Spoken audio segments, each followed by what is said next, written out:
पिछली क्लास में हम लोग कंडक्टर्स के बारे में पढ़ रहे थे, शेयरिंग ऑफ चार्ज के बारे में पढ़ रहे थे, है ना। स्फेयर में आपस में चार्ज कैसे शेयरिंग होती है वो हमने देखी थी।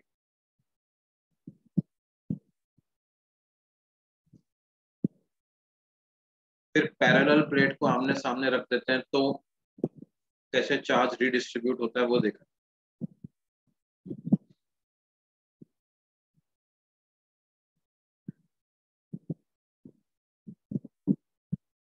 हाँ, पैरेलल प्लेट अभी रिपीट करेंगे, वो तो उसके और एग्जांपल हैं।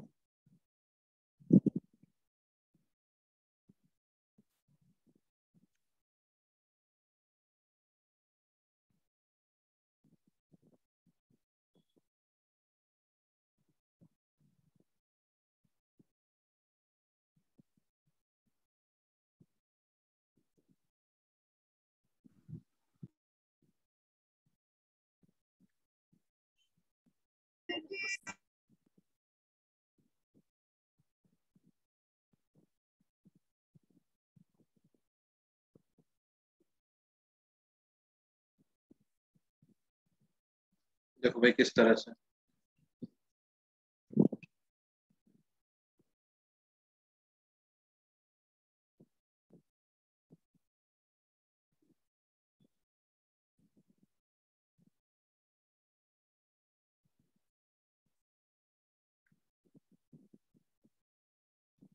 मान लो हमसे कहा जा रहा है कि ये पैरेलल प्लेट्स हैं, मेटालिक प्लेट्स।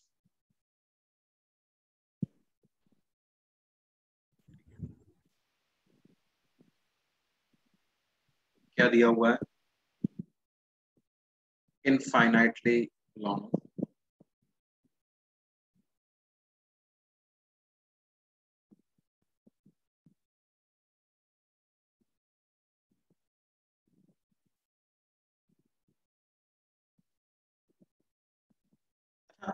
इससे पहले देखो क्या है, अपन एक मेटालिक प्लेट की infinitely large metallic plate,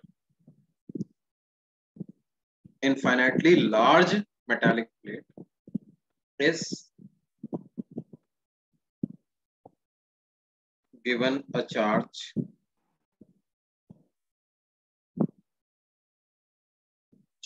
q, its area is a,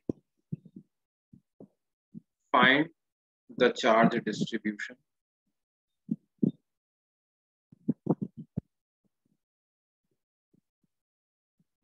and e near the plate। पहले तो इसका चार्ज डिस्ट्रीब्यूशन पता करना है और इस प्लेट के आसपास में इंटेंसिटी ऑफ इलेक्ट्रिक फील्ड कैसी है वो हमें पता। सर परमिशन दो ना। तो देखो क्या है। सर हाँ भाई, हाँ भाई। सर परमिशन दो ना।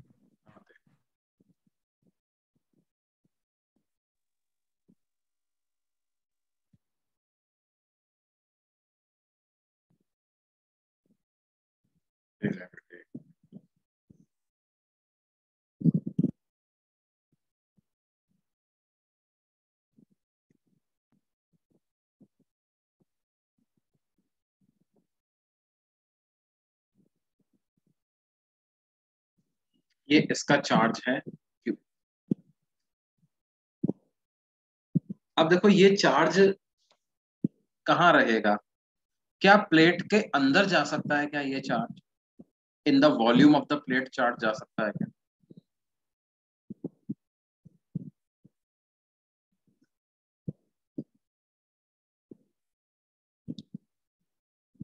नहीं जा सकता। क्यों नहीं जा सकता भाई, क्या कारण है इसका?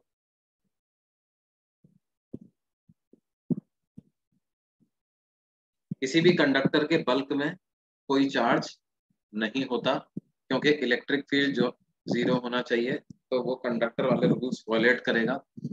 कंडक्टर के अंदर बल्क में तो चार्ज नहीं जा सकता। ई इनसाइड जीरो है तो फाई जीरो होना चाहिए, फाई जीरो है तो क्यू इनसाइड जीरो होना चाहिए। तो चार्ज मतलब कहाँ पे हो सकता है बच्चों? ये क्यू चार्ज कहाँ पे अपीयर होगा? Surface. Only at the surface. और हमें सोचना है कि भाई लेफ्ट सरफेस पे आएगा कि राइट सरफेस पे आएगा।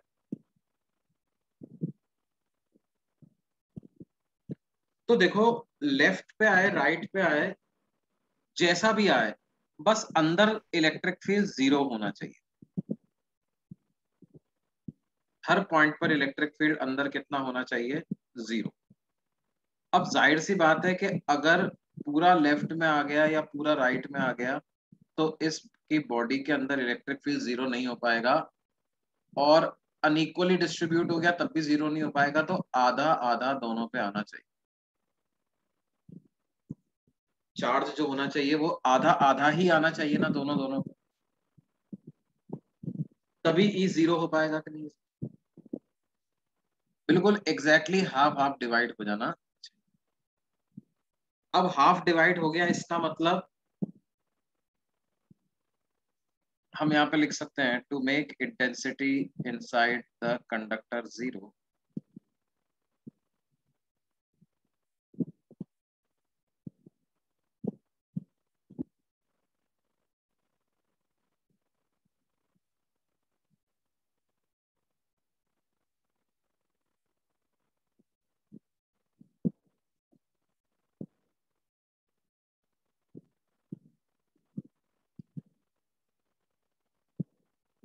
द चार्ज कैपिटल Q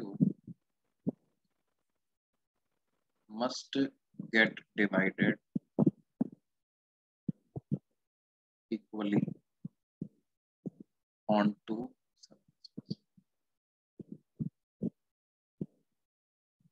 लेकिन ऐसा किसके लिए है? जब प्लेट्स आइसोलेटेड, मतलब और कोई इलेक्ट्रिक फील्ड का सोर्स या और कोई चार्ज यहाँ पे प्रेजेंट नहीं। इसका मतलब क्या हो गया? Surface charge density on both the surfaces will be equal। होगा कि नहीं बच्चों?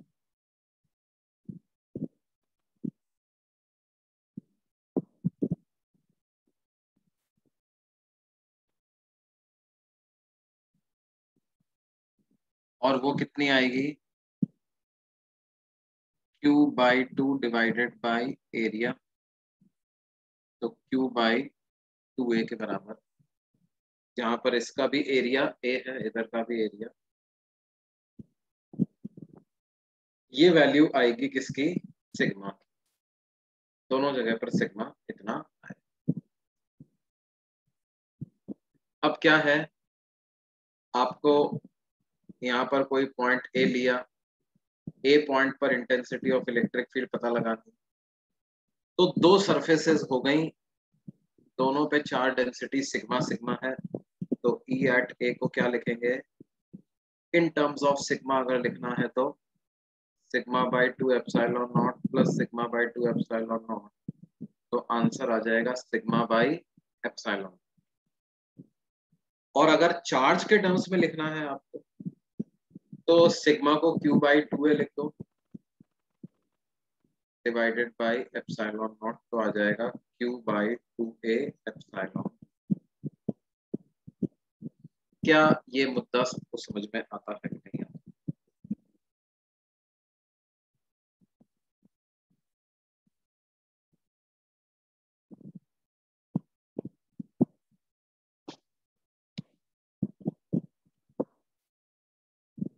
ठीक है, चार्ज के टर्म्स में तो Q/2A epsilon not he answer रहेगा। सिग्मा के टर्म्स में होगा सिग्मा/2 एप्सिलॉन, सिग्मा/एप्सिलॉन, है ना, सिग्मा/एप्सिलॉन। अगले पेज पे चलें बच्चों। 1 मिनट सर। Okay okay.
अब देखो बेटा, इसमें एक चीज ध्यान दो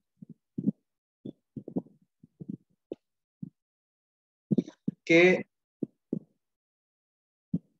आपको क्वेश्चन में कह दिया जाए कि a large conducting plate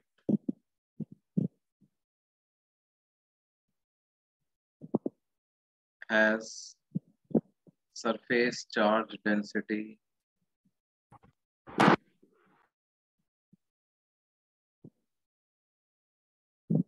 sigma, then find E due to that plate.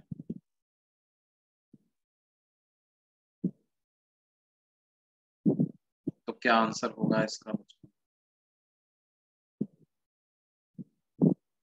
इसका आंसर होगा E is equal to sigma by epsilon naught. Reason being के क्योंकि ये कंडक्टिंग प्लेट है तो इसमें ऐसा हो ही नहीं पाएगा कि चार्ज डेंसिटी सिर्फ एक तरफ रह पाए। जो भी डेंसिटी सिग्मा कही जा रही है वो दोनों तरफ रहेगी। तो इसलिए इंटेंसिटी ऑफ इलेक्ट्रिक फील्ड की वैल्यू क्या आएगी? Sigma by epsilon not. दोनों तरफ क्यों रहेगी अभी मैंने समझाया।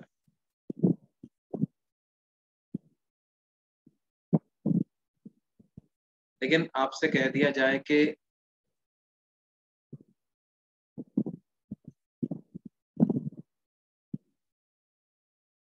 a large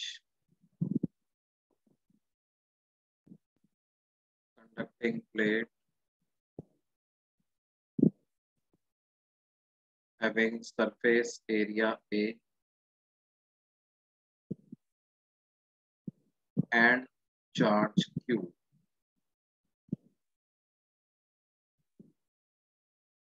find E due to the plate।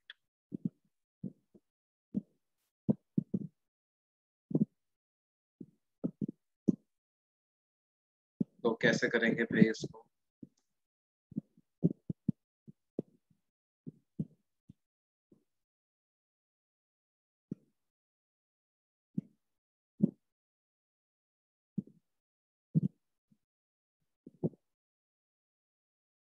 इसका आंसर हो जाएगा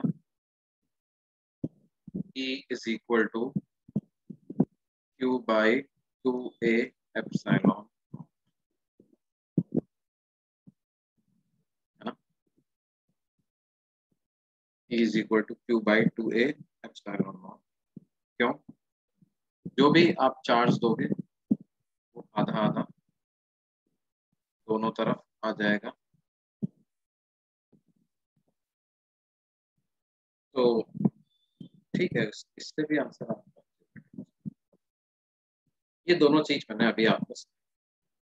अब देखो कंफ्यूजन कहाँ से चल, कोई कहता है भाई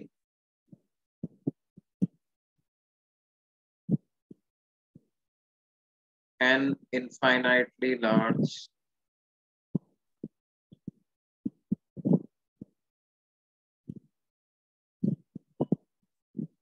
non-conducting plate, non conducting plate बोल सकता है या सिंपली प्लेट भी बोल सकता है। सिर्फ प्लेट लिखा हुआ है तो नॉन कंडक्टिंग ही मानना है। हैज सरफेस चार्ज डेंसिटी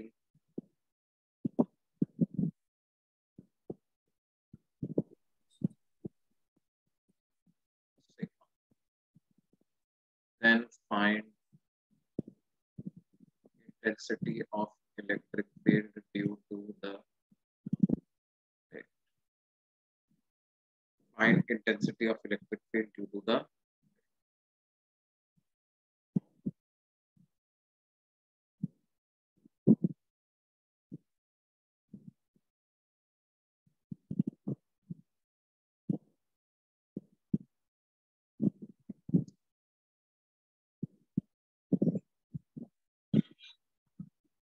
तो देखो जब ये कहते हैं कि चार्ज डेंसिटी सिग्मा है तो इसका मतलब ये इम्प्लाइड होता है कि एक तरफ चार्ज डेंसिटी सिग्मा है ना।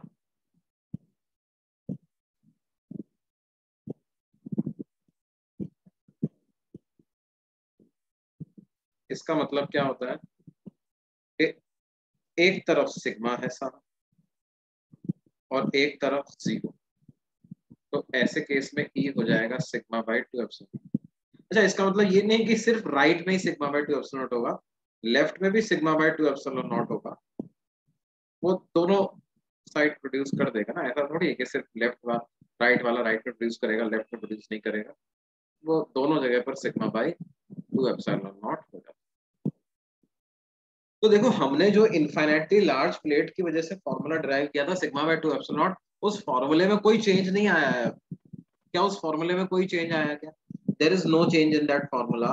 इफ एवरीवन रिमेंबर्स, वो फॉर्मूले ड्राइव करते समय भी हमने कहा था कि प्लेट में एक तरफ चार्ज डेंसिटी अगर सिग्मा है तो उस एक तरफ की वजह से इलेक्ट्रिक फील्ड का फॉर्मूला होता है sigma by two epsilon not. वही फॉर्मूला हम अभी भी यूज कर रहे हैं। बस अब हमें एक चीज का नई बात पता चली है कि क्योंकि कंडक्टिंग प्लेट में हम एक तरफ चार्ज डेंसिटी दे ही नहीं पाएंगे, आइसोलेटेड कंडक्टिंग प्लेट को जो भी चार्ज डेंसिटी दोगे वो दोनों तरफ अपने आप ही बराबर बराबर चली जाएगी, तो इसलिए इंटेंसिटी ऑफ इलेक्ट्रिक फील्ड तो sigma by epsilon not he.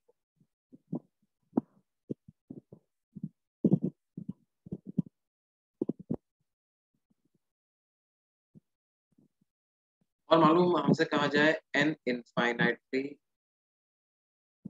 Large plate having area A has charge Q,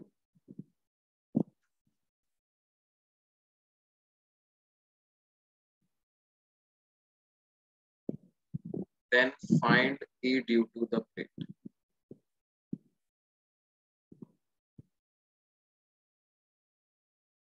तो इसका क्या आंसर होगा?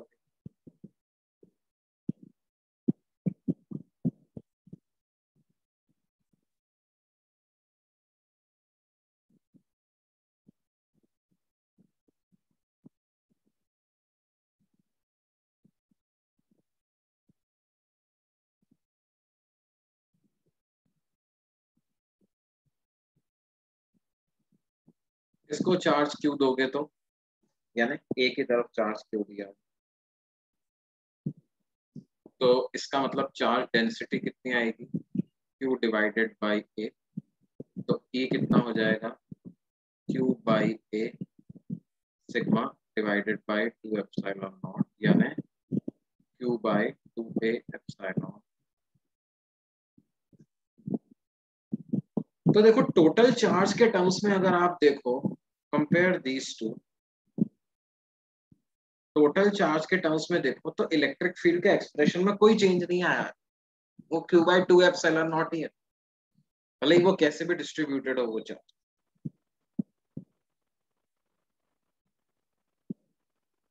एक साइड को जीरो कर दिया बेटे, मतलब वो क्या है ये, इसका कोई लॉजिक नहीं है कि एक साइड पे जीरो क्यों आया, है ना। बस ये बता रहा हूँ कि इसका what they are trying to imply, वो क्या बोलना चाह रहे हैं, मतलब जनरली इसका मतलब क्या निकाला जाता है जब हमसे कहा जाता है कि ये नॉन कंडक्टिंग प्लेट है, सरफेस चार्ज डेंसिटी सिग्मा, तो वी जनरली अज्यूम के एक तरफ सिग्मा है दूसरी तरफ डेंसिटी नहीं है, ऐसा अज्यूम करते हैं। स्टैंडर्ड एक स्टैंडर्ड फ्रेज है इसका, मतलब ये कोई साइंटिफिकली नहीं पता किया अपन ने कि एक तरफ सिग्मा एक तरफ जीरो कैसे आए। बस नॉन कंडक्टिंग प्लेट में क्या होगा, आप जिधर चार्ज डेंसिटी दे दोगे उधर ही रह जाएगी, वो अपने आप रीडिस्ट्रीब्यूट नहीं करेगा, ये बोल सकते हैं अपन। In whatever way I provide the charge density, it will remain that way only for a non-conducting plate. It is not going to redistribute itself. Second example में डिस्ट्रीब्यूट कैसे हुआ, अरे यार कंडक्टिंग है ना, कंडक्टिंग में तो हो गई, आधा आधा आएगा।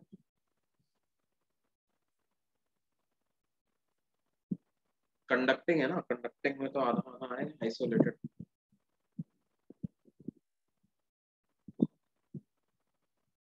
क्या ये बात समझ में आती है?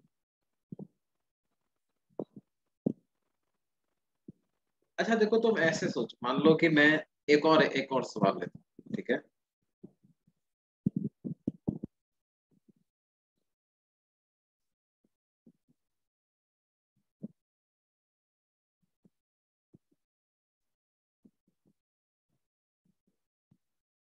ये क्या है,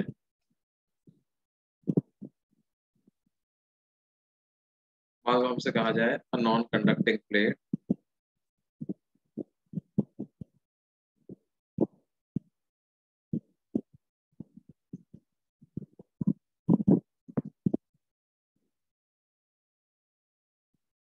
has surface area A and charge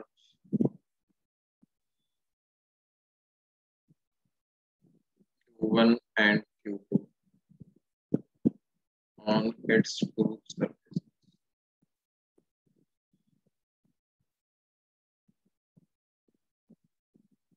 And charge Q1 and Q2 on its two.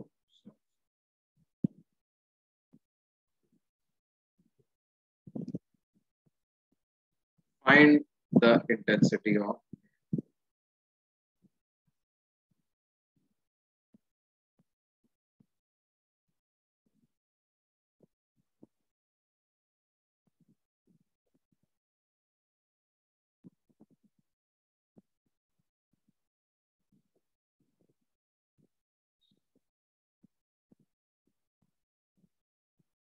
क्या होगा बेटे, ये प्लेट है,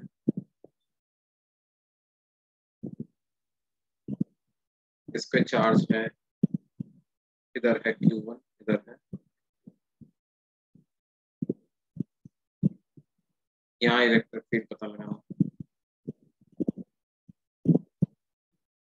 तो क्या होगा, दोनों तरफ सिग्मा भी अलग अलग होगा, इधर सिग्मा 1 को लिख देंगे Q1 बाई ए, सिग्मा 2 को लिख देंगे Q2 बाई ए। तो इंटेंसिटी ऑफ इलेक्ट्रिक फील्ड क्या हो जाएगी, sigma 1 by 2 epsilon naught plus sigma 2 by 2 epsilon. Sigma 1 को लिख दो Q1 by A by 2 epsilon naught, sigma 2 को लिख दो Q2 by A by 2 epsilon by A divided by 2 epsilon. तो ये कितना हो जाएगा, Q1 plus Q2 divided by 2a epsilon, ये इंटेंसिटी ऑफ इलेक्ट्रिक फील्ड।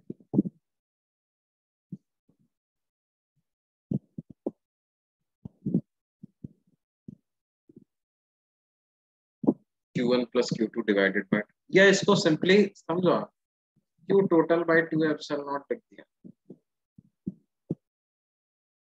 है ना। तो in terms of total charge intensity of electric field का एक्सप्रेशन हमेशा उतना ही है, Q total by 2a epsilon naught, irrespective of howsoever that electric field gets distributed on the two surfaces। पूरा का पूरा Q total एक पे आ जाए, या आधा आधा दोनों पे चला जाए, या एक पे Q1 दूसरा पे Q2 चला जाए, in terms of total charge electric intensity of electric field remains the same, Q total by 2a epsilon।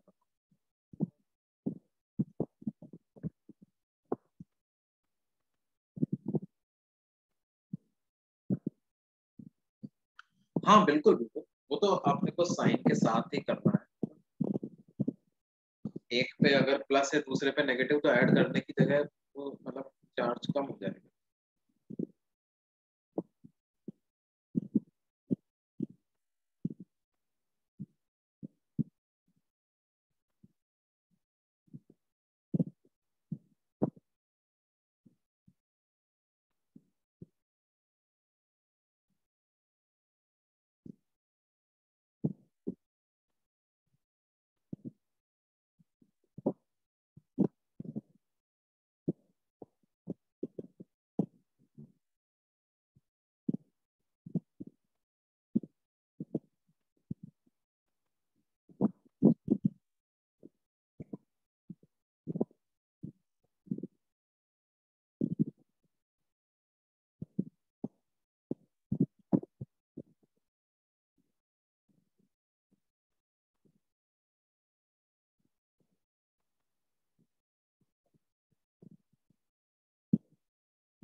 ये नोट कर लिया बच्चों सबने?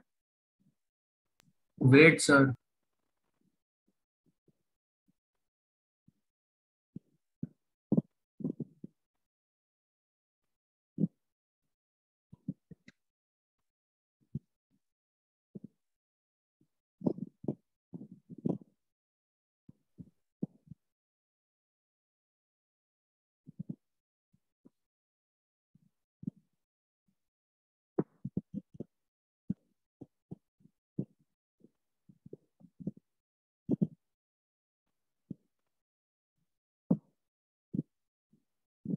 Done sir.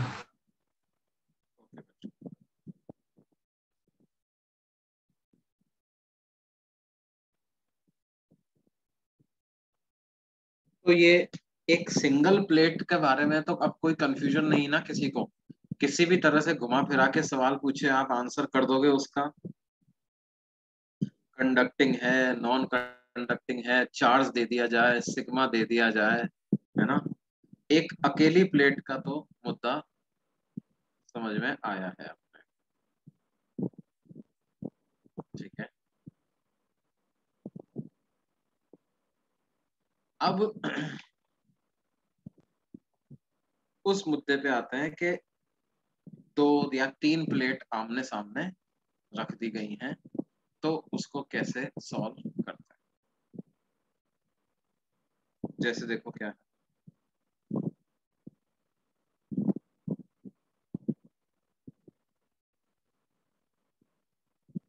दो प्लेट की बात। मान लो एक के पास टोटल चार्ज है Q1, दूसरे के पास है total charge Q2। These are infinitely large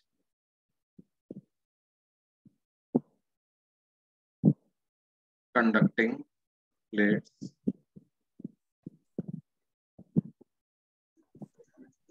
अब जो हमारा मुद्दा था वो ये था कि इन पे चार्ज को कैसे डिस्ट्रीब्यूट करवाएं। देखो बच्चों, आप ऐसा कर सकते हो कि ये चार सरफेसेस हैं, एक्स, वाई, जेड, डब्ल्यू। थोड़ी देर के लिए मान लो कि ऐसा ऐसा चार्ज इन चारों पे आ गया है। वैसे पिछली क्लास में मैंने आपको बता दिया था कि x बराबर होगा डब्ल्यू के, और y बराबर होगा माइनस जेड के,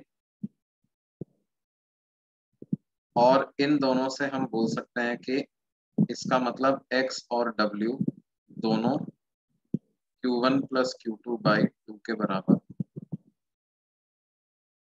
x और w दोनों Q1 plus Q2 by two के बराबर।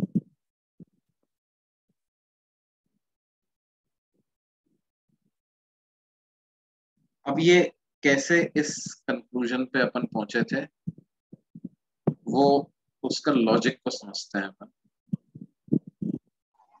देखो क्या करें हम कि एक इस तरह की एक गॉसियन सरफेस बनाए, construct a Gaussian surface like this.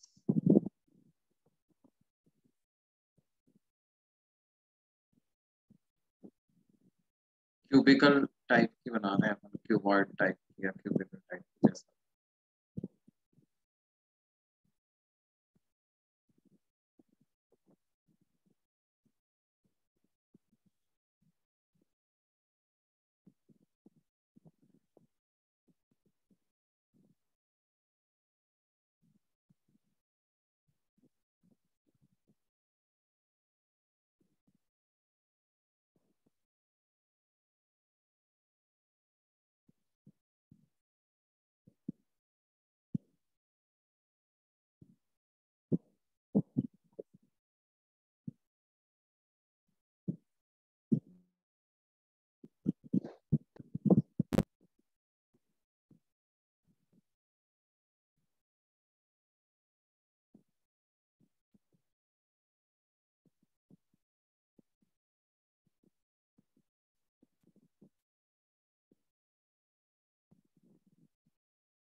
देखो ऐसे मैंने इस तरह का कोई क्यूब बना दिया, ठीक है।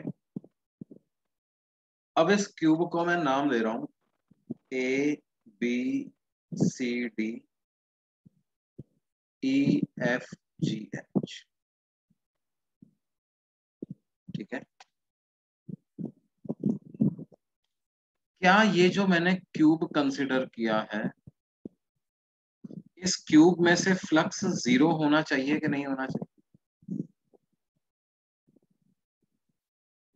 देखो cube has 6 faces,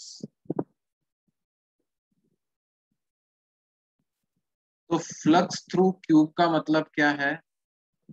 summation of flux through each surface of the cube. कौन कौन सी सरफेस है क्यूब में से? ABCD,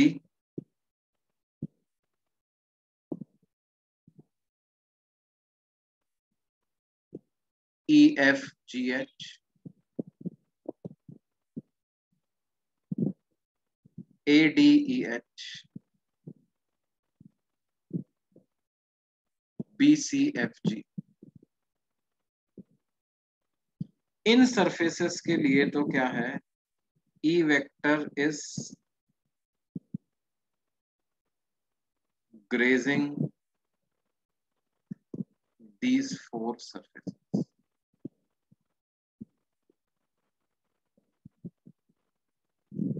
क्या intensity of electric field vector जो है वो इन 4 सरफेसेस को ग्रेज कर रहा है?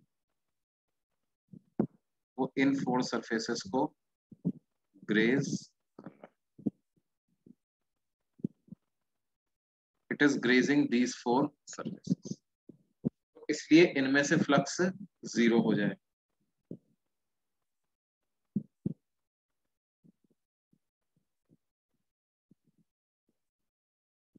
और बाकी जो 4 सरफेसेस बची कौन कौन सी? ABGH, सर 2 सरफेसेस ही ना। बाकी जो 2 सरफेसेस बची, सॉरी, ABGH एंड CDEF। ये 2 सरफेसेस जो हैं दे लाई completely inside the conducting plates। ये पूरी की पूरी कंडक्टिंग प्लेट्स के अंदर गई हुई, कंडक्टिंग प्लेट के अंदर अंदर मैंने इनको कंसिडर किया, ठीक है। और कंडक्टिंग प्लेट के अंदर है, इसका मतलब क्या है? इसका मतलब इन पर तो E 0 ही होना चाहिए, इसका मतलब फ्लक्स भी 0 होना चाहिए। तो इसका मतलब क्या हो गया, इस पूरे क्यूब में से फ्लक्स 0 पास होगा, ठीक है। इस पूरे क्यूब में से फ्लक्स कितना पास होगा? 0 पास, ठीक है बच्चों। जैसे ये कंडक्टिंग प्लेट है अपने पास, ये दीज आर कंडक्टिंग प्लेट्स, आमने सामने रखी हुई हैं। मैंने कैसा क्यूब बनाया है बच्चों, जो कि जिसकी 2 सरफेसेस तो इसके पूरे अंदर ही अंदर है,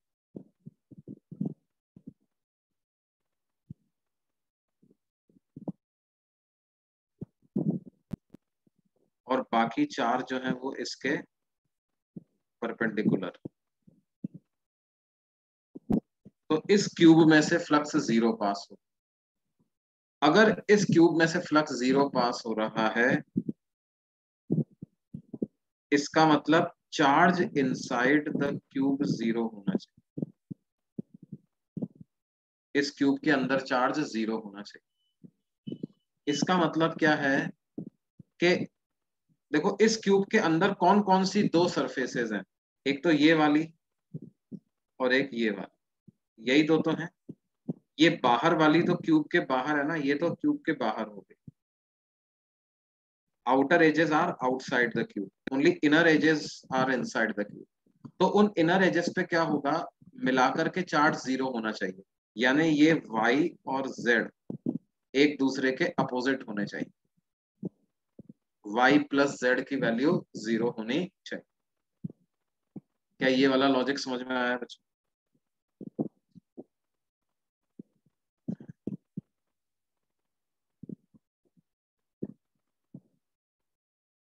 शॉर्ट में हम क्या बोल सकते हैं? हम बोल सकते हैं कि अगर आपने दो इनफाइनाइटली लार्ज कंडक्टिंग प्लेट ली हैं तो क्या होगा, उनके इनर सरफेस पे जो चार्ज होगा वो कैसा होगा, एक तरफ x आएगा तो दूसरी तरफ -x। एक तरफ x आएगा तो दूसरी तरफ डेफिनेटली कितना आएगा, -x ही आएगा।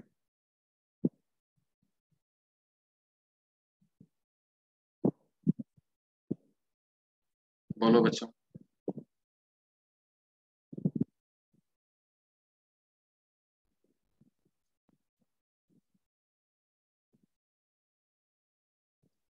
अब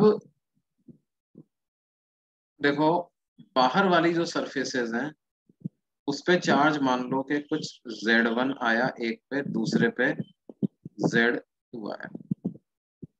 अब आप देखो, आपको इस पॉइंट पर इलेक्ट्रिक फील्ड को 0 करना है। ये पॉइंट P है। E at point P must be 0। अब E एट पॉइंट P अपन कैसे लिखेंगे? देखो, चार्ज सरफेस चार्ज डेंसिटी हो गई 1 2 3 4, ठीक है।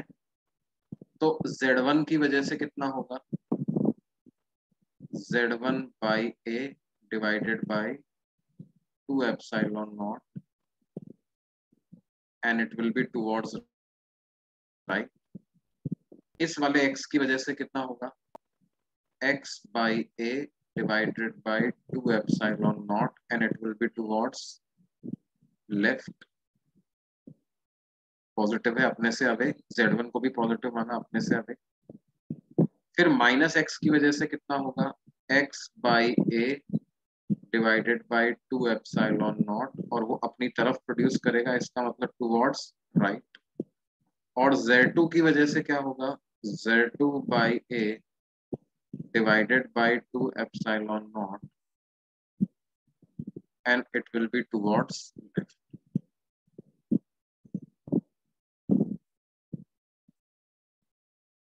अब इन चारों का एडिशन जब आप करोगे तो क्या ये दोनों मिलकर के तो 0 कर ही देंगे? ये दोनों मिलकर के तो E को 0 कर देंगे। अब इन दोनों का भी, एक का राइट में है एक का लेफ्ट में है, तो दोनों का मैग्नीट्यूड बराबर हो जाना चाहिए। ये P पॉइंट पे लिख रहा है, इस P पॉइंट पर लिख रहे हैं इन सब की वजह से। तो देखो, Z1 की वजह से राइट में, x इस वाले x की वजह से लेफ्ट में, इस -x की वजह से राइट में, और Z2 की वजह से लेफ्ट। तो ये जो इनर सरफेसेस हैं ये तो कोई इलेक्ट्रिक फील्ड प्रोड्यूस करेंगी नहीं, और ये वाली जो बाहर वाली जो दो सरफेसेस हैं इनको एक दूसरे का इलेक्ट्रिक फील्ड कैंसिल करना पड़ेगा। तो देखो, दोनों एक पॉजिटिव एक नेगेटिव होके काम चल सकता है क्या? Z1 पॉजिटिव हो जाए Z2 नेगेटिव हो जाए तो P पर 0 हो पाएगा क्या? Z1 पॉजिटिव हो गया तो वो प्रोड्यूस करेगा राइट में, Z2 नेगेटिव हो गया तो वो भी राइट में प्रोड्यूस करेगा।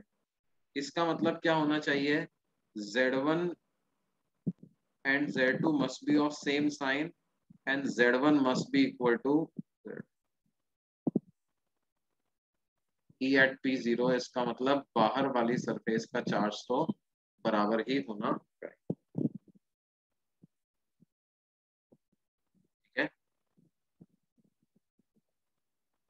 इस पूरे डिस्कशन को हम कैसे समराइज कर सकते हैं, अगले पेज पे देखो। इसको हम इस तरह से लिख सकते हैं कि अगर हमारे पास इनफाइनाइटली लार्ज कंडक्टिंग प्लेट्स हैं, एक दूसरे के आमने सामने रखी हुई हैं, तो क्या होगा, जो इनर सरफेसेस हैं उस पे तो इक्वल एंड अपोजिट चार्ज आएगा, और आउटर सरफेस पे तो बराबर बराबर चार्ज आएगा। इससे एक चीज और बोल सकते हो, if total charge on both plates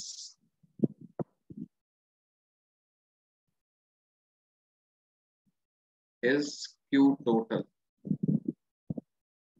then y plus x plus minus x plus y, ये किसके बराबर होगा? ये Q टोटल के बराबर आ जाएगा, यानी 2y is equal to Q total. तो y की वैल्यू कितनी आ जाएगी? Q टोटल बाई, ये बाहर की दो सरफेसेस पर तो Q total by two Q total by two charge आ जाएगा, और अंदर वाली पर x और minus X equal and opposite charge. क्या ये बात समझ में आती है बच्चों?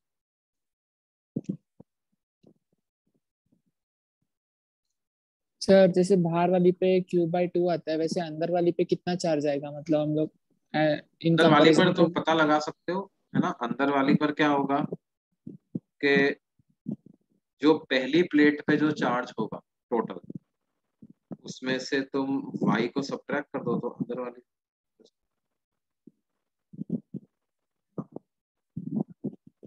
ये वाला नोट कर लिया सबने? मैं एग्जांपल लूंगा, अभी क्लियर हो जाएगा, और क्लियर हो जाएगा, एक एग्जांपल लेंगे और क्लियर हो जाएगा। सर लास्ट पेज दिखाओ ना। हाँ, ये वाला नोट कर लिया पहले तुमने? अच्छा, फिर लास्ट पेज देख लिया है, और इसके पहले का देखना है? No sir.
अगले पेज पे चलें भाई।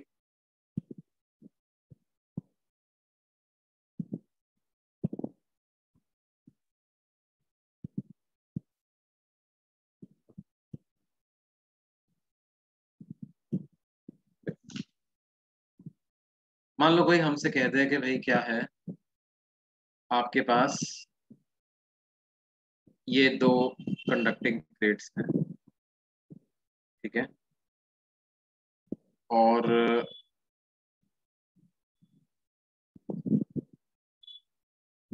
these are two infinitely large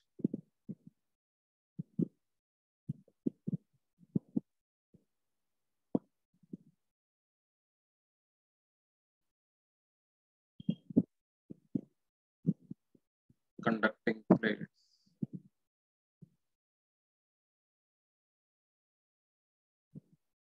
have charges Q and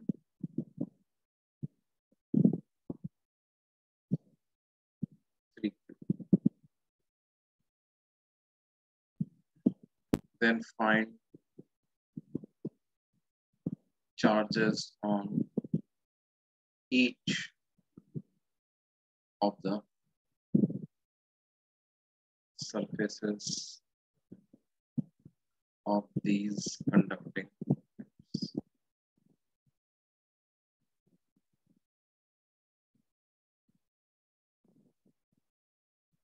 जैसे इसके पास चार्ज है Q और इसके पास है 3। देखो हमें पता है जो आउटर सरफेसेस होती उन पे चार्ज कितना आ जाता है, टोटल चार्ज का आधा आधा। तो Q प्लस 3Q/2 कर दोगे तो कितना आ जाएगा 2Q। ये चार्ज आ जाएगा charge on outer most surface.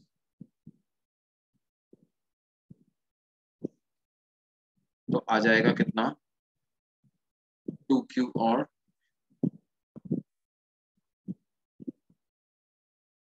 ये charge on outer most surfaces इतना आ जाएगा।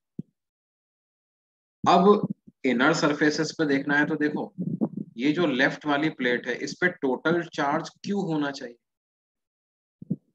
उसमें से 2Q राइट में भेज दिया आपने तो अंदर के लिए कितना बचा, -Q होना चाहिए, तभी तो जाकर के टोटल Q आ पाए। अब राइट वाली प्लेट पे आ जाओ, 3Q है उसमें से 2Q राइट में चला गया तो लेफ्ट में Q आना चाहिए, तभी इन दोनों का एडिशन 3Q के बराबर आना चाहिए। और इससे आमने सामने चार्ज इक्वल एंड अपोजिट वाली कंडीशन भी सेटिस्फाई। ठीक है, तो इस प्रकार से ये चार्जेस डिस्ट्रीब्यूट हो जाएंगे। क्या ये बात समझ में आती है? नहीं?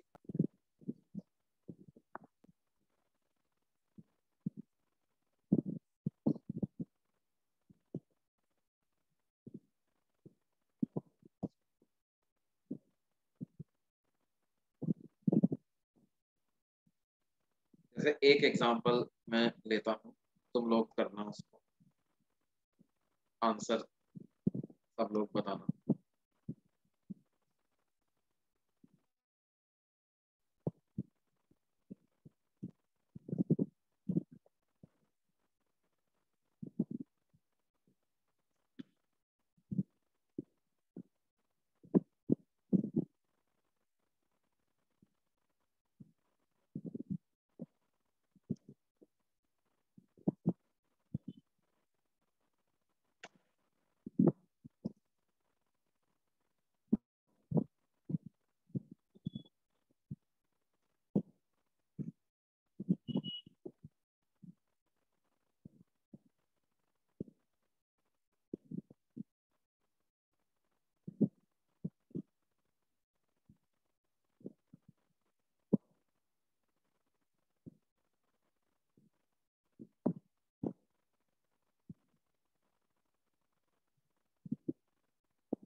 कितना कितना आएगा बच्चों, बताते जाओ।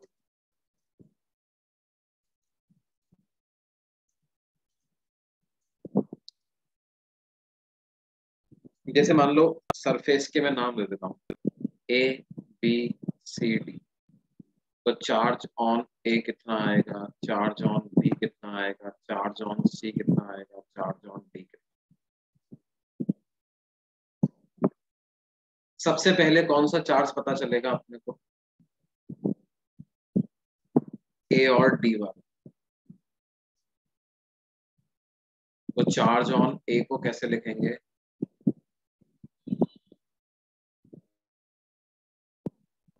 और चार्ज ऑन डी को भी कैसे लिखेंगे।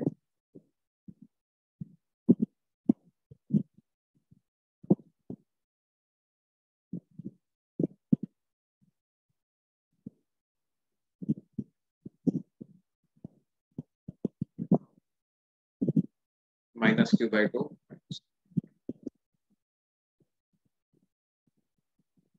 और बी पे कैसे लिखे हैं आप, ए और बी के चार्ज का सम Q होना चाहिए, तो बी पे जो चार्ज आ जाएगा वो क्या आ जाएगा, Q माइनस Q/2 यानी कि 3Q/2। और सी पे जो चार्ज आ जाएगा वो हो जाएगा -2Q माइनस Q/2 यानी -3Q/।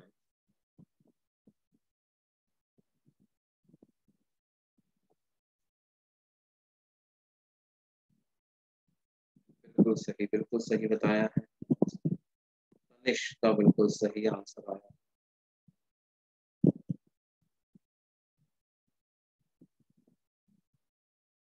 यश ने भी सही।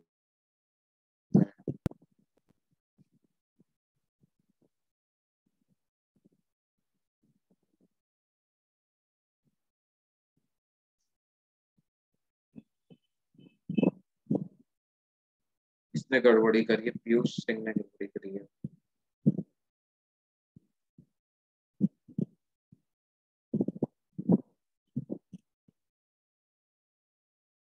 संजय ने भी सही बताया। क्या ये बात समझ में आ रही है बच्चों?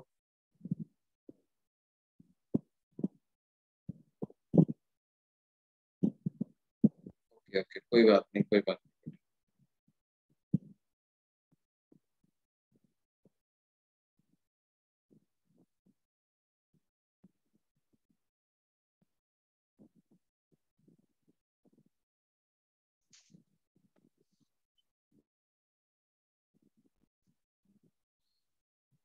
अच्छा, इसी क्वेश्चन में एक बात बताओ।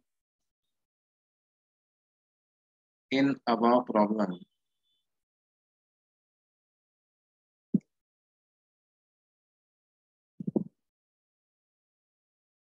Find E between the two plates।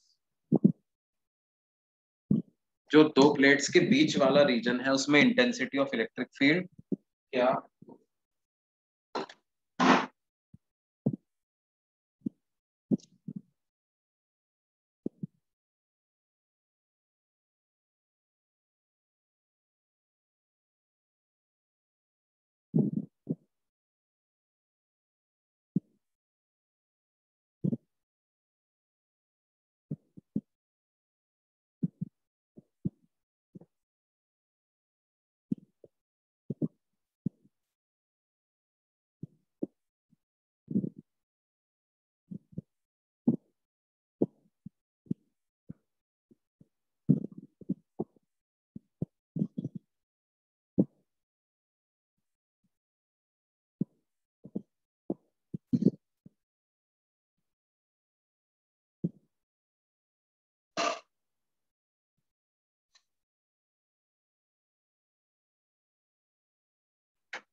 Zero नहीं होगा बच्चों, देखो समझो। पीयूष ने बिल्कुल सही आंसर बताया है। एक और सही आंसर आया, वेरी गुड। जैसे ये दो,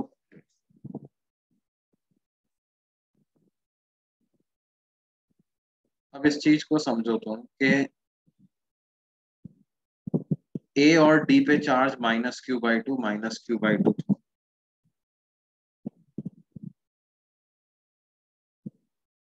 और बी पे चार्ज था 3Q/2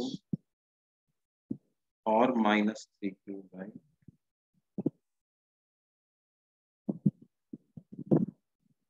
तो इस पी, मान लो यहाँ पर कोई पॉइंट है, इस रीजन में आपको इलेक्ट्रिक फील्ड निकालना है। क्या एक बात बताओ, ये बाहर वाली जो दो सरफेसेस हैं, ये दोनों मिला के पी पॉइंट पे कितना इलेक्ट्रिक फील्ड प्रोड्यूस करेंगे? बाहर वाली जो दो सरफेस, ये दोनों मिलाकर के 0 प्रोड्यूस करेंगी। ये -Q/2 वाली अपनी तरफ और ये -Q/2 वाली अपनी तरफ, तो इनकी वजह से तो 0 हो जाएगा। और ये 3Q/2 और -3Q/2 वाली किधर प्रोड्यूस करेंगी? 3Q/2 वाली प्रोड्यूस करेगी अपने से अवे, और -3Q/2 वाली प्रोड्यूस करेगी अपनी तरफ। तो इन दोनों का ही कंट्रीब्यूशन हर बार ऐड होगा, इन दोनों का ही कंट्रीब्यूशन हर बार ऐड होगा। तो हम एक की वजह से लिखें, उसका दुगना कर दें, तो 2 into 3Q/2 divided by 2A epsilon. तो क्या हो जाएगा? 3Q/2A epsilon not. ये रिजल्टेंट इलेक्ट्रिक फील्ड ऐसा। आप इसको एक तरीके से और भी सोच सकते थे कि भाई हमें इलेक्ट्रिक फील्ड, हमें पता है चार्ज डिस्ट्रीब्यूशन पे तो डिपेंड करता ही नहीं है। अगर टोटल चार्ज पता है तो इलेक्ट्रिक फील्ड चार्ज डिस्ट्रीब्यूशन से तो कोई लेना देना ही नहीं है। तो ये क्यू प्रोड्यूस करेगा कितना? Q/2A epsilon not. और ये -2Q किधर प्रोड्यूस करेगा? अपनी तरफ, 2Q/2A एप्सिलॉन नॉट। तो इन दोनों को ऐड करके भी आप निकालोगे तो वो 3Q/2A एप्सिलॉन नॉट आ जाए।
क्या ये बात समझ में आई बच्चों? अब देखो ऐसे अगर मान लो, हाँ क्या डाउट है बेटे, कुछ डाउट है?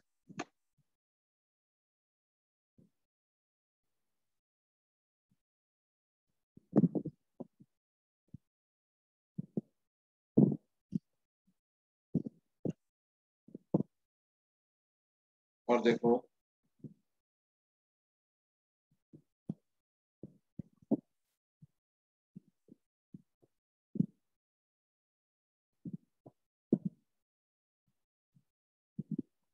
और एग्जांपल लेते हैं हम। मान लो क्या है,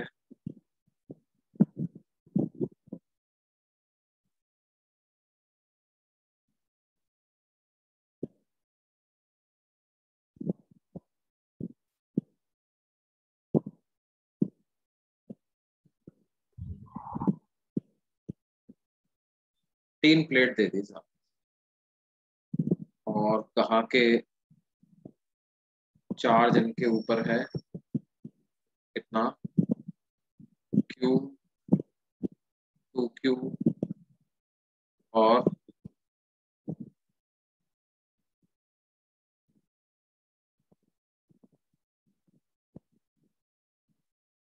Q, 3Q और -2, ऐसा। तो हमें पता करना है find charge on each of the 6 surfaces, surface A, surface B, surface C, surface D, surface E, surface F। इन 6 की 6 सरफेसेस का चार्ज आपको पता। Find charge on each of the 6 surfaces.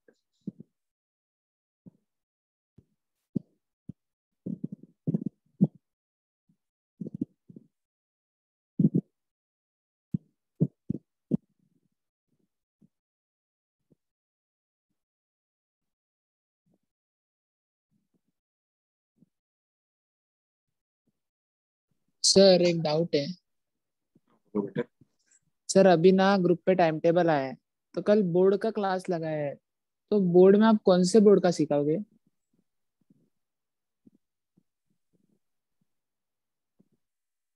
यार वो क्लास मैं नहीं लूंगा, वो कोई और सर लेंगे। और वो अभी तो वही सिखा देंगे जो कि दोनों बोर्ड का कॉमन होगा, है ना। जो भी अभी सीबीएसई और एचएससी का दोनों का जो कॉमन होगा वही सिखा देंगे। फिर बाद में जब वो कॉमन वाले चैप्टर खत्म हो जाएंगे तो फिर जो अलग हैं वो वाला नंबर आ जाएगा।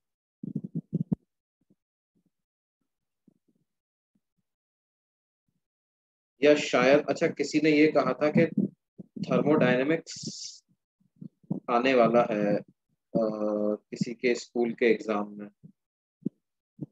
किसी का आने वाला था ना बच्चों, केटीजी एंड थर्मोडायनेमिक्स।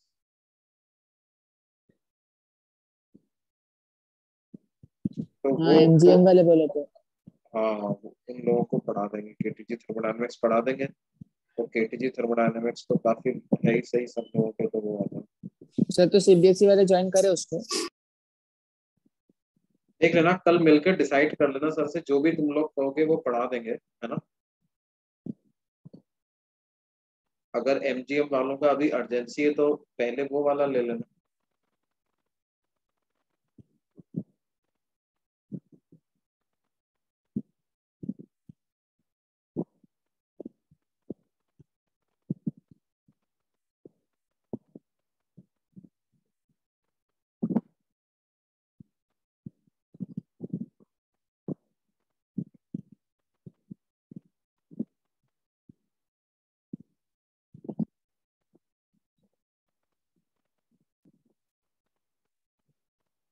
ये बात समझ में आती है भाई।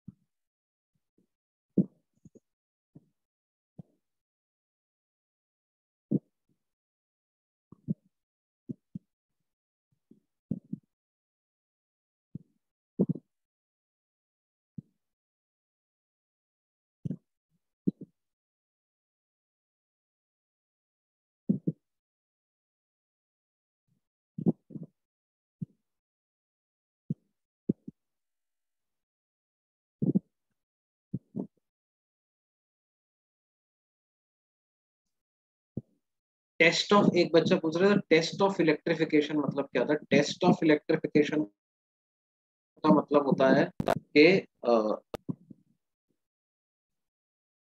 किसी ऑब्जेक्ट के पास चार्ज है या नहीं, इस चीज का टेस्ट।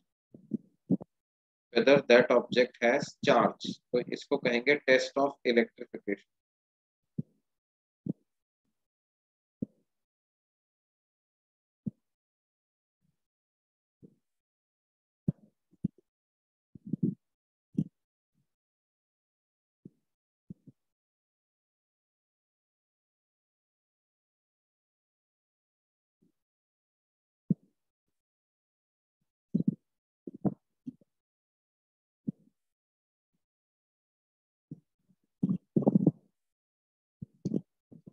तुम बताओ इसका दो आंसर।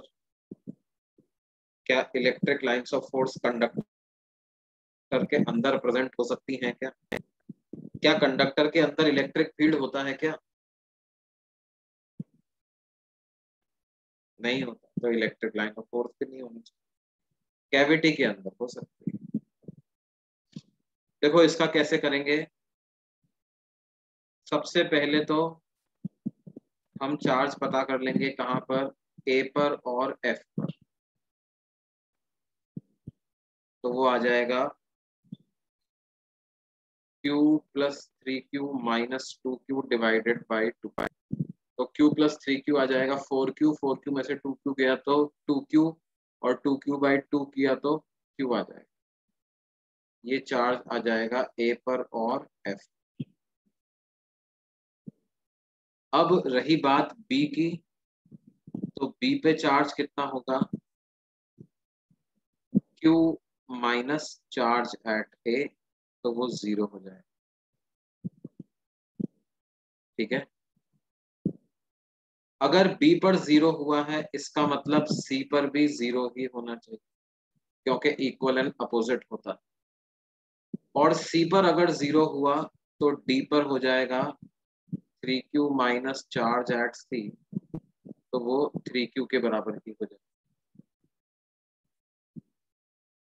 और अगर D पर 3Q हुआ तो इसका मतलब E पर होना चाहिए -3Q, क्योंकि इक्वल एंड अपोजिट होता है। और E पर -3Q है और F पर Q है, तो इन दोनों का एडिशन -2Q आ रहा है, जो आना भी चाहिए, तो एक तरह का वेरिफिकेशन भी हो गया। तो फाइनल आंसर क्या क्या हो जाएंगे बच्चों, A B C D E F, ये 6 सरफेसेस हैं और इन पे चार्ज क्या क्या आ गए, A पर आ गया Q, B पर आ गया 0, C पे आ गया 0, D पे आ गया 3Q, E पर आ गया -3Q और F पे आ गया Q, वो पहले ही बता था। ये ऐसे चार्ज है। क्या ये समझ में आ गई बात बच्चों सबको?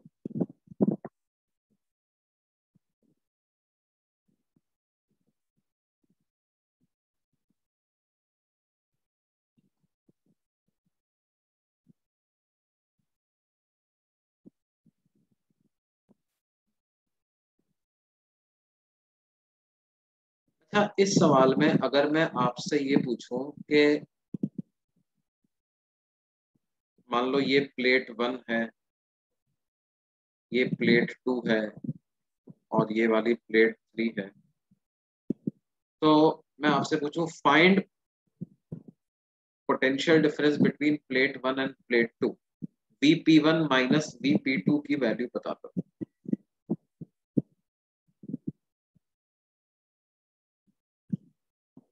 या देखो समझो, मैं तुम्हें पूरा बताता हूँ कैसे।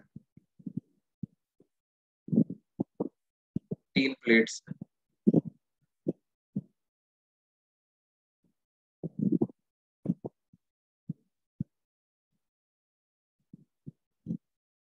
और चार्ज कैसे कैसे आए बच्चों इन प्लेट्स पर, Q003Q, Q003Q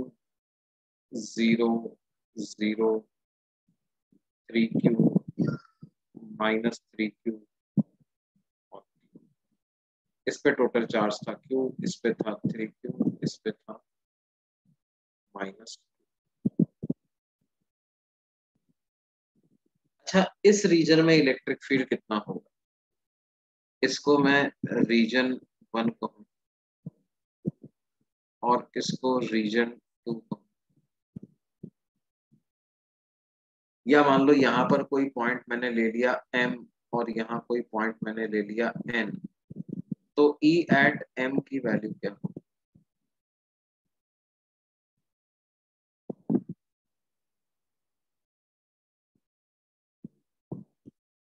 E at M मैं कहता हूँ 0 ही हो जाएगा सर।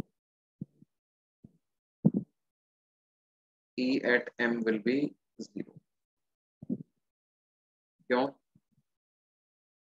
देखो, ये वाला और ये वाला मिलकर के 0 प्रोड्यूस कर देंगे, ये Q प्रोड्यूस करेगा राइट में और ये वाला Q प्रोड्यूस करेगा लेफ्ट में, और ये 3Q और -3Q भी मिलकर के 0 प्रोड्यूस करेंगे, क्योंकि +3Q प्रोड्यूस करेगा लेफ्ट में और -3Q प्रोड्यूस करेगा राइट में। तो जो रीजन 1 है, इस पूरे रीजन 1 में इंटेंसिटी ऑफ इलेक्ट्रिक फील्ड तो 0 हो जाएगा।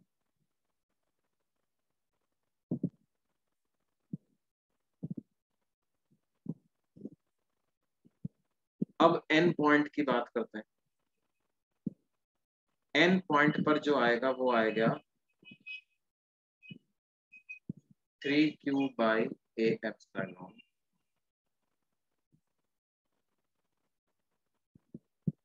क्यों?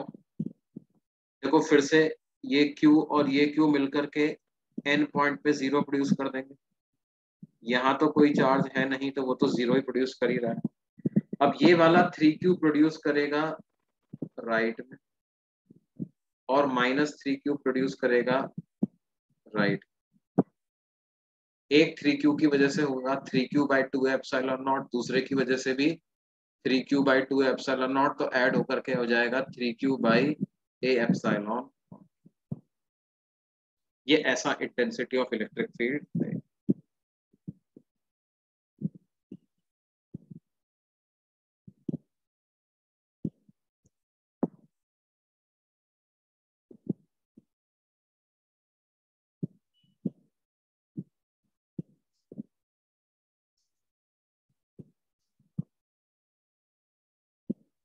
अच्छा कोई हमसे कहे कि Vp1 माइनस Vp2 पता करो, प्लेट 1 और प्लेट 2 के बीच का पोटेंशियल डिफरेंस पता करो, या प्लेट 2 और प्लेट 3 के बीच का पोटेंशियल डिफरेंस पता करो। तो प्लेट 1 और प्लेट 2 के बीच का पोटेंशियल डिफरेंस तो 0 ही हो जाएगा क्योंकि इलेक्ट्रिक फील्ड ही 0। मान लो ये गैप डी दिए हुए हैं, दोनों के बीच का गैप कितना दिया हुआ है? डी दिया हुआ है। तो Vp2 माइनस Vp3, अच्छा P2 हाई पोटेंशियल पे होगा क्या, प्लेट 3 हाई पोटेंशियल पे होगा या प्लेट 2 हाई पोटेंशियल पे होगा? Which plate will be at high potential, P2 or P3? Plate 2 will be at high potential. Very good. कितना होगा प्लेट 2 का पोटेंशियल प्लेट 3 से कितना ज्यादा होगा?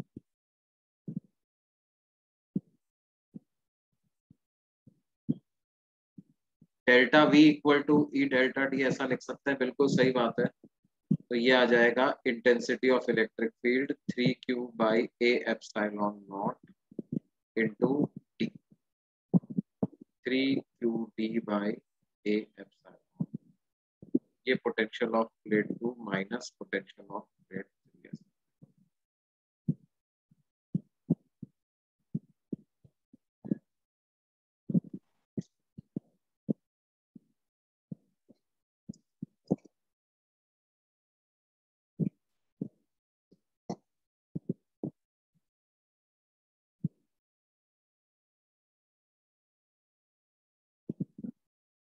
सर प्लेट 1 और प्लेट 3 के बीच में कुछ पोटेंशियल डिफरेंस होगा क्या? हाँ होगा ना यार, क्यों नहीं होगा? इतना ही होगा, 3Q/3QD/A। कितना होगा? 3QD/A ही। क्या ये बात समझ में आ रही है बच्चों?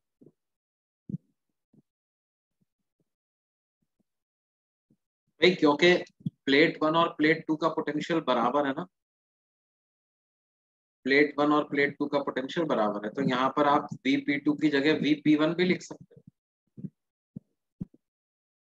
नहीं तो Vp1 माइनस Vp3 भी क्या हो जाएगा? 3QD/A।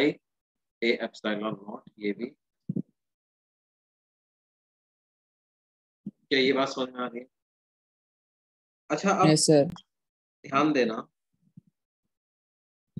कि इसी में एक टाइप के सवाल और बन जाते हैं कि जैसे हमसे कहा जाए भाई ये 3 प्लेट्स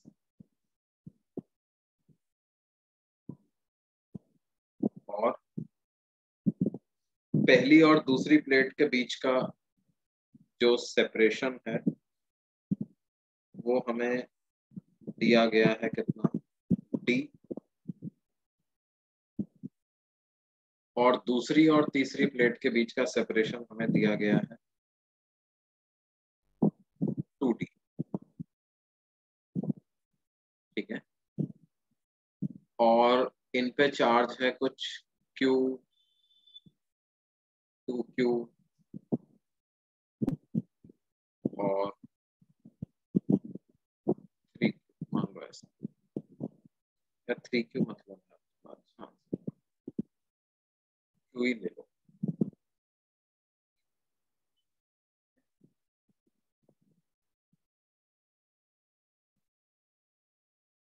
इन पे अभी चार्ज कैसे कैसे डिस्ट्रीब्यूट होगा, क्या बता सकते हो क्या?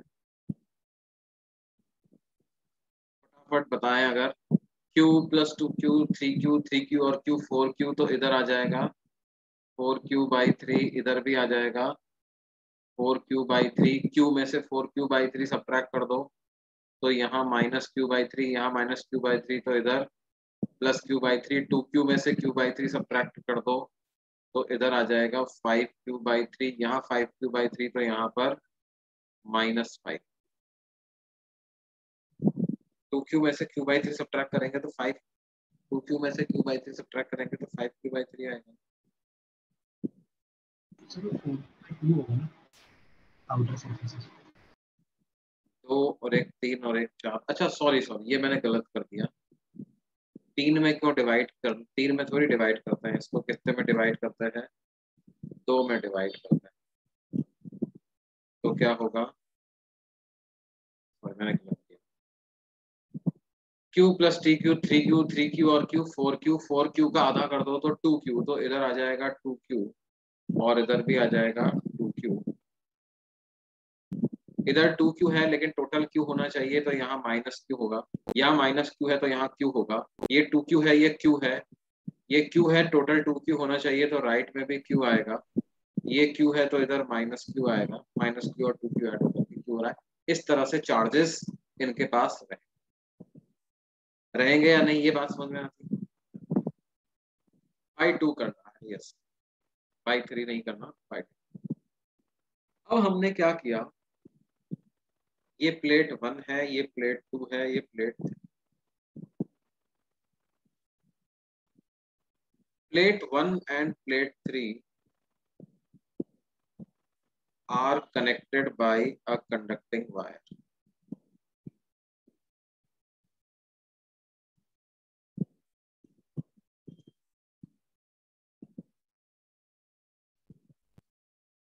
Then find final charges on them. इनको हमने क्या किया, एक कंडक्टिंग वायर लिया बच्चों, और उस कंडक्टिंग वायर से इन दोनों प्लेट्स को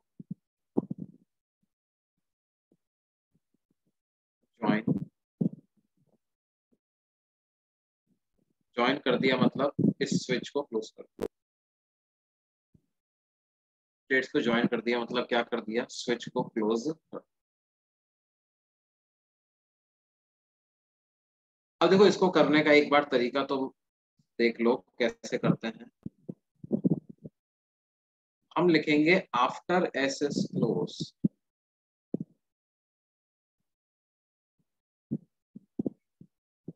देखो एक बात तो ये समझने की है कि जो P2 प्लेट है वो तो बेचारे बीच में बैठी हुई है, उसको किसी ने कनेक्ट नहीं किया, तो उसका जो टोटल चार्ज है वो तो उतना का उतना ही रहेगा, उसका चार्ज चेंज नहीं होगा, उसका टोटल चार्ज उतना का उतना ही रहेगा। 1 और 3 में चार्ज शेयरिंग होगी, और इस तरीके से होगी, इस तरीके से होगी कि उनका पोटेंशियल बराबर आ जाए। Potential of P1 becomes equal to potential of P2। अच्छा, इन तीनों पे मिलाकर के भी टोटल चार्ज चेंज नहीं होगा, क्या होगा, क्या मैं बोल सकता हूं इन तीनों प्लेट का टोटल चार्ज मिलाकर के उसमें कोई परिवर्तन नहीं आएगा?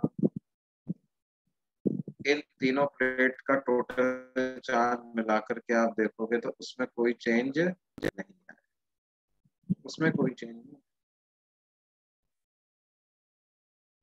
वो एज इट इज ही।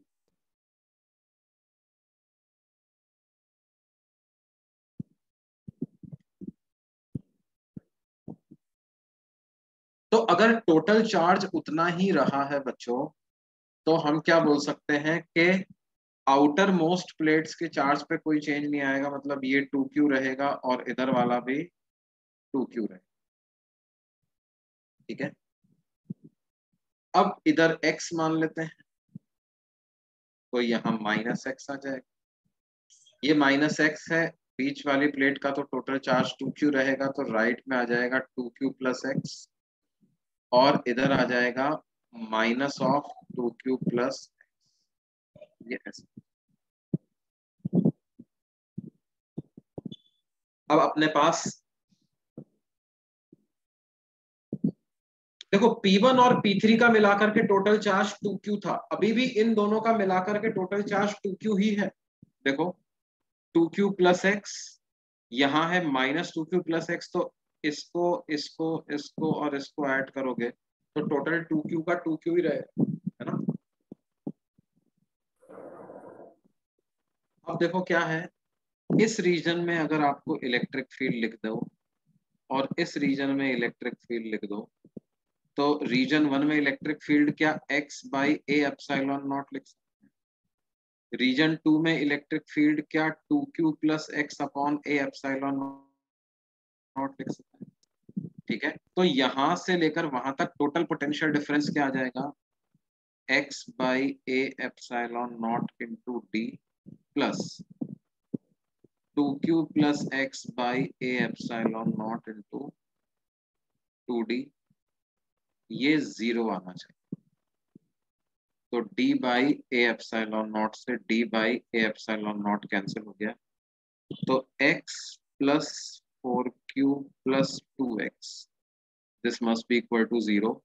तो x की क्या वैल्यू आ जाएगी, माइनस 4q बाई, ऐसी x की वैल्यू x आ जाएगा कितना, माइनस 4q बाई। क्या ये बात समझ में आती है? एक बार x आ गया तो बाकी सब पे चार्ज पता चल जाए।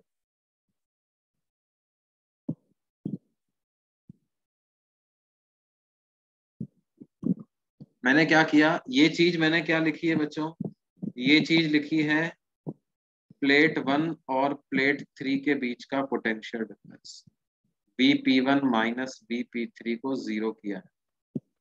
और कैसे लिखा, E1 D1 plus E2 D2, E1 D1 plus E2 D2। ये बात है बच्चों, बाकी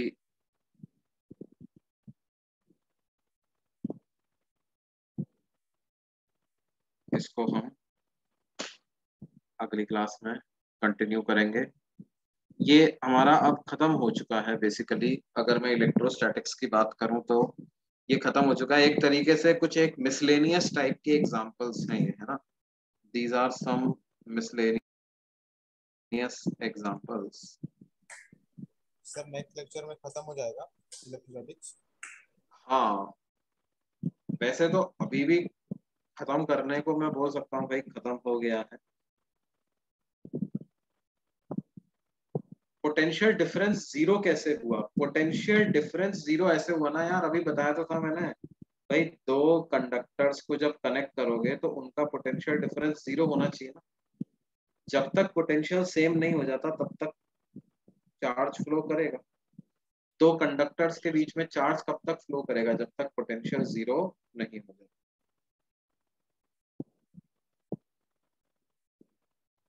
ठीक है, अच्छा अगली क्लास के लिए आप लोग होमवर्क भी लिख लो यार। होमवर्क में क्या रहेगा, सर हाँ सर वो आप उसका रीजन बता सकते हो कि दोनों प्लेट के आउटर सरफेसेस पे चार्ज 2q ही क्यों रहा, तो भी कनेक्ट किया तो भी हम लोग ने।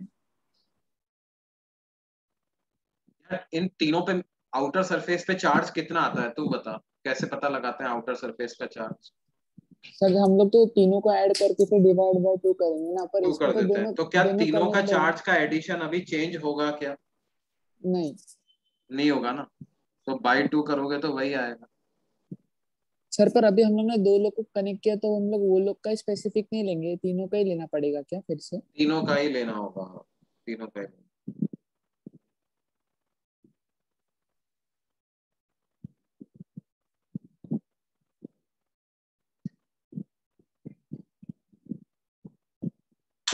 सर हम्म, सर शीट में कुछ ऐसे भी क्वेश्चन है जिसमें मतलब दोनों स्पीयर्स को कनेक्ट किया गया था, तो वो वाले सम्स भी थोड़े करा सकते हैं क्या sir?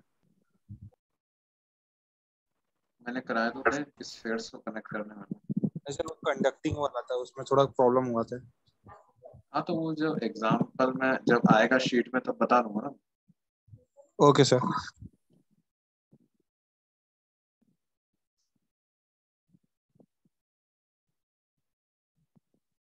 Exercise 1 exercise 2 part 1 complete. ये अगली क्लास के लिए होमवर्क रहेगा बच्चों, अगली क्लास में मिलते हैं।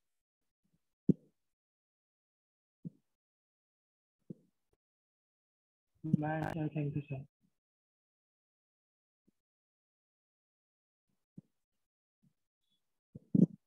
हाँ अरे भाई पीसीपी वाले रुकना, पीसीपी वालों का अभी तो चालू होगा, ठीक है, ये पुराना पिछला वाला बैच खत्म।